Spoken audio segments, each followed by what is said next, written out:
di ba? Hindi na ikaw ang nabubuhay, sino na? Si Kristo na ang nasa sayo. Therefore, yung power, yung love, yung authority, the blessings, nasa sayo yan.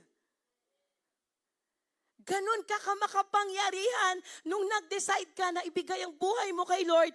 Lahat ng pinanalo niya sa cross, nasa iyo, ibinigay na sa iyo. At nung tinanggap natin ang Holy Spirit kahapon, it was given. All the spiritual blessings have been given to you.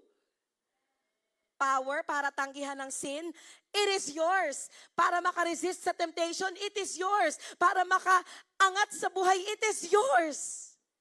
Every spiritual gift has been given to you.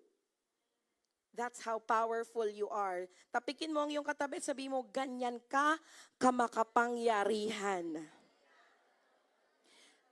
Sabihin mo naman ulit, hindi mo lang alam. Pero ngayon, alam mo na. Period.